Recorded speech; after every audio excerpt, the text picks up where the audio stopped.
Kita melihat di dalam Yakobus, anggaplah kebahagiaan kalau engkau jatuh ke dalam berbagai pencobaan, sebab kamu tahu bahwa ujian terhadap imanmu menghasilkan ketekunan.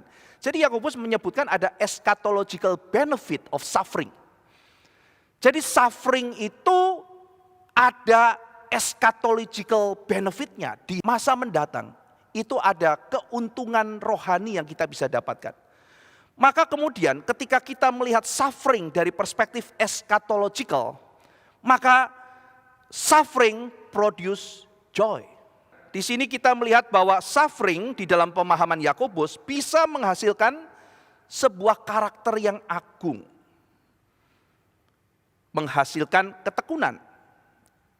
Nah, saudara sekalian, maka di sini dikatakan apabila kamu jatuh ke dalam berbagai macam pencobaan, maka trial, pencobaan itu bukan sesuatu yang mengejutkan bagi orang Kristen. Trial itu sesuatu yang sudah diprediksi akan hadir dalam kehidupan kita mengikut Tuhan. Jadi ketika kita sudah masuk sebagai orang Kristen, kita sudah memprediksi bahwa akan tiba waktunya kita menghadapi trial. Itu tidak mengejutkan. Itu sesuatu yang hadirnya terprediksi di dalam kehidupan kita mengikuti Tuhan. Saudara, kita bisa mengatakan, oh imanku tuh asli, aku tuh cinta Tuhan, aku mengikut Dia. Bukan karena uang, bukan karena nama, bukan karena apa. Motivasiku tuh bersih, suci, tulus mengikut Tuhan. Buktikan melalui ujian. Saudara, nanti semua klaim kita akan kita lihat ketika Tuhan sudah menyediakan ujian di depan kita. Maka kata trial itu di dalam bahasa Yunani-nya, dalam kitab Yakobus itu peirasmos. Peirasmos itu seperti kata pirates itu loh. Peirates, attacker, penyerang gitu. Jadi mengalami serangan. Jikalau kita mengalami serangan, anggaplah itu sebagai sesuatu kebahagiaan. Loh, kok diserang kok bahagia? Apa kita ini cinta sakit? Siapa yang suka sakit? Siapa yang suka diserang? Siapa yang suka menderita? Tidak ada, saudara. Tetapi kenapa kalimat ini muncul? Kenapa firman Tuhan mengatakan anggaplah sebuah kebahagiaan? Kenapa demikian? Bukan karena serangannya, saudara. Tetapi ketika kita berespon, maka hasil respon kita, ketika kita melewati serangan itu, itulah yang menjadi fondasi sukacita kita. Karena di situ Tuhan memurnikan kita, Tuhan membentuk karakter kita.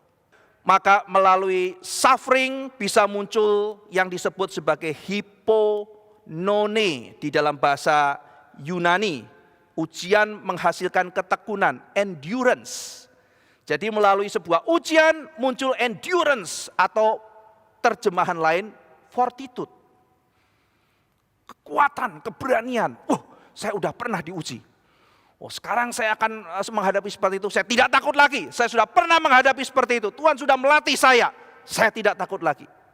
Karakter itu muncul dari proses, saudara. Karakter itu bukan muncul lahir tiba-tiba mendadak punya karakter demikian agung. Kesempurnaan itu bukan sesuatu yang natural, tetapi di dalam proses dan menghadapi kesulitan demi kesulitan. Nah, tetapi Yakobus mengatakan bahwa ketika ada kesulitan, lalu kemudian di situ kita melewati, lalu muncul fortitude. Fortitude itu bukan final, melainkan tahapan menuju perfection. Di sini dikatakan, sehingga engkau memperoleh buah yang matang, supaya kamu menjadi sempurna dan utuh. Perfection. Di sini menjadi perfection di hadapan Tuhan. Kalau di dalam perjanjian baru, perfect itu mature, itu artinya adalah makin mirip dengan Kristus Yesus.